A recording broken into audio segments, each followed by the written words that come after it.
Someone once said that it's better to get married in the morning, so that if it doesn't work out, you haven't wasted the whole day. This might sound strange, but it isn't far from the truth.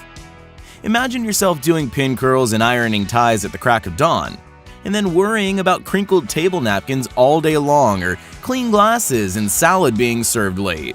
You could then be listening to hackneyed toast from 100 guests and laughing at feeble jokes of the Toastmaster. Do you really want to spend the happiest day of your life like this?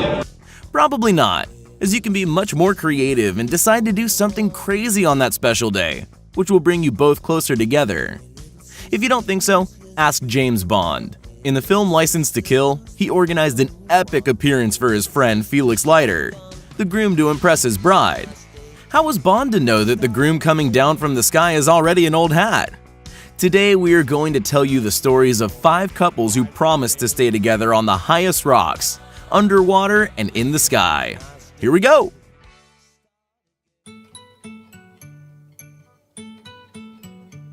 The romantic sunsets and azure landscapes of Mauritius's palm trees and coconuts sound ideal for a wedding. Lee and Chen decided that there are some beautiful landscapes a world away and went farther, or rather deeper, and got married underwater. Marriage itself is an important step, all the more so when it starts beneath the ocean. So the couple was scrupulous about the process. They took diving lessons and learned to communicate underwater using gestures. The ceremony was performed with all the usual things: a wedding dress, photographer, groom, rings, and even some sort of the first dance. The only thing we fail to understand is how the couple managed to deal with the classic ending, and now you can kiss the bride. If ruining a wedding dress with an underwater wedding doesn't bother you, it's much more complicated to comply with classical dress code in the sky. Many happy couples have already held their wedding in the sky. They can tell you much about thorough preparations that should be done before this ceremony. Firstly, you'll have to forget romance during the flight. All formalities, including signatures, bridegroom's vows, rings, and kisses are to be settled in the plane because you can be pretty disoriented after the jump. You wouldn't like to share knowing looks and smile at each other in the air. The rules say that the second tandem jumper leaps into the void 10 to 15 seconds after the first one. Needless to say, there is no privacy in a tandem jump, as the instructors are strapped to the bride and groom. Only the registrar or the priest will be watching you from the cabin. A British couple, Darren McWalter and Kate Hodgson, persuaded 67-year-old George Brigham to pronounce them husband and wife standing on a wing of an airplane in flight.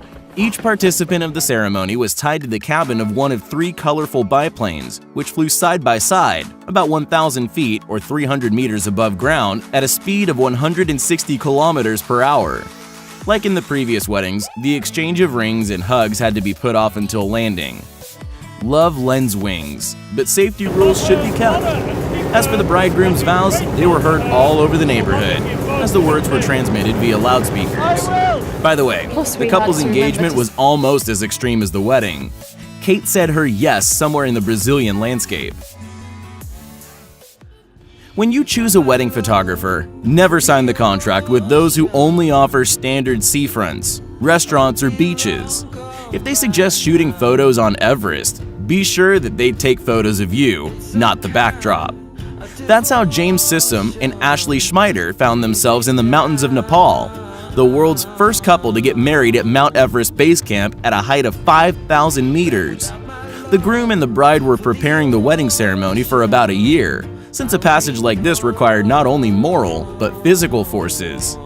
After hiking for 3 weeks, the changeable mountain weather only offered the couple 1 hour for the photo shoot, but it was quite enough to capture their emotions and unique views, as well as mountain boots of the bride perfectly matching her coat. Unfortunately, they failed to find an adventurous priest, so all the formalities had to be settled on return. The last story is about how photographers can inspire heroes for crazy wedding ceremonies. For several years, Jay and Vicky Philbrick from New Hampshire have been suggesting that newlyweds should risk their lives climbing a sheer 100-meter-high cliff. Of course, not all agree to this, but those who manage to overcome their fear not only find themselves as if they're alone in the whole world, but also get photos that would cause any normal person to feel dizzy. Behind the romance are long preparations and thorough security arrangements. But who's to say it isn't worth it? To sum up, if you want your wedding to really be the happiest day of your life, make it different and don't be afraid of anything. And yes, drinks all around, as Captain Jack Sparrow suggests.